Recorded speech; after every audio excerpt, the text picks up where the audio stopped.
Number 889 in the Criterion collection is The Breaking Point from 1950, directed by Michael Curtiz and starring John Garfield as Harry Morgan, a man who was once in the Navy in the war and who now captains a boat looking to make his fortune. And he has a couple of daughters and a dutiful wife and is just looking to make ends meet. He has opportunities to make a living elsewhere.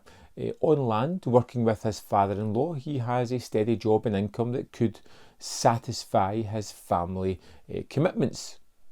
But he wants more. He's looking for that little bit extra. He wants his fortune and wants to do it his own way on his boat. Don't worry about it. We'll get along somehow. I know. I always do. I feel like a knothead asking you all the time. And he often charters his boat for various people, and on one occasion he charters a rich man and his squeeze, shall we say, down to Mexico, and this is the first of many mistakes. Not getting his payment, the man flees, leaving him with a debt and no way to really pay for it. He has to pay money to get out of the port and is struggling to find out a way to do it, ultimately having to turn towards something that is against his moral code, doing something that he doesn't believe in, something that he never thought he would actually do himself. And this is the beginning of the snowball that will take him to the breaking point. I heard your party ran out on you. Too bad. Not so big anymore, huh? Don't talk so big now. And what I really liked about this movie is, as a noir movie, it doesn't follow typical tropes, or it circumvents them by doing something pretty unique. We introduce bad guys, people who are dangerous, and then they're taken out a scene or two later. We are introduced to a femme fatale who is everything our leading man could possibly want. The kind of woman who's almost the antithesis of his wife, someone that he could see himself with, but he resists her advances, ultimately saying he's a married man and that's the way he wants to remain and doesn't want to damage that in any way, shape or form. It's a character that tries to do things by the book, that wants to succeed, that's a person that works hard but can never quite get the break that he needs, and ultimately ends up in more and more sticky situations as this continues on. And it's all down to pride, the bullish pride of wanting to do it himself, which I think Garfield perfectly brings along in his performance. A character who is steadfastly sinful in his pride. He will not break down. He will not do the necessary thing, instead taking the harder path, the more dangerous path, the riskier path that can put everything he has at danger. What's that for? I don't want you to know about it. Any part of it. If it comes out all right, I'll tell you about it sometime. And it's such a frustrating character because you genuinely like him. He does everything that's right. It just ends up in these horrid situations because pride. And I think this was an exciting movie and often a surprising film as well, taking left turns whenever I expected a right. This one often kind of caught me off guard in the way that it introduced characters, reintroduced them, the way it had horrible situations and manipulations going along.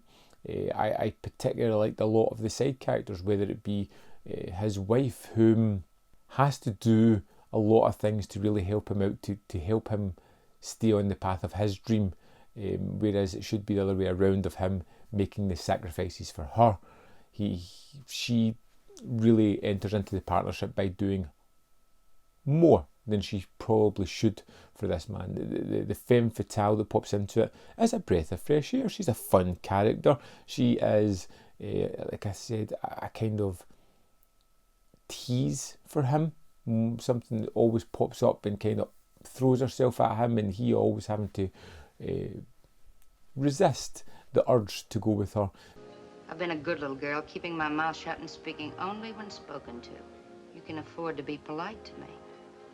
We get a lecherous lawyer that turns up who's both constantly tearing him down and then offering him deals which he really doesn't want to be part of. And it leads to a thrilling finale aboard a boat, which I won't go into too much, where it's genuinely exciting. I was nervous, I was worried about what was going to happen to these characters, and ultimately the payoff was delightful. And even the finale of this one felt like you get enough of a conclusion, but you get an open-ended interpretation of where the ending could go in this one. And I feel that, personally, Harry has learnt a harsh lesson. He has lost a lot at the end of this, and now must ultimately turn his back on all the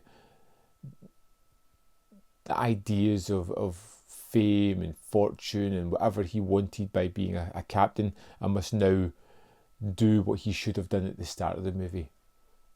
Personally, that's my interpretation of the ending. I think everything for Harry, and being I'm a cup half full type of guy, may eventually work out for him, and he's just taking a hard path in getting to where he should have went much easier. What happened to Duncan? He's dead. He wasn't very smart. You're smart. I felt that The Breaking Point was an absolutely thrilling and fantastic movie. I loved the characters, the side characters, and particularly John Garfield's performance of Harry, whom I thought was captivating. And at a brisk 97 minutes, this movie just zips by.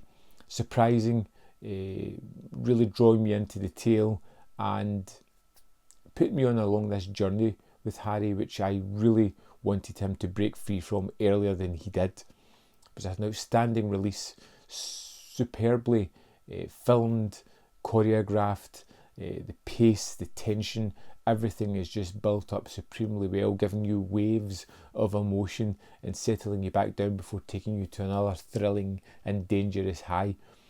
What happened down there? You have to tell me. Harry. What happened? I really enjoyed this movie a lot. I would highly recommend The Breaking Point. It joins the ranks of great film noir movies that I've managed to check out. Absolutely adored it. I'd love to know your thoughts on The Breaking Point. Let me know in the comment box below, and we'll have a little conversation about this wonderful movie. As always, there's more content up here you can check out of mine, and if you've got a spare second, click that like button. That's all it does, and it really helps me out. And if you really want to support me this year, you can join the Patreon or the membership programme for as little as 99 pence a month, and that would be utterly amazing. Thanks for watching, and I'll see you next time on Man v Film.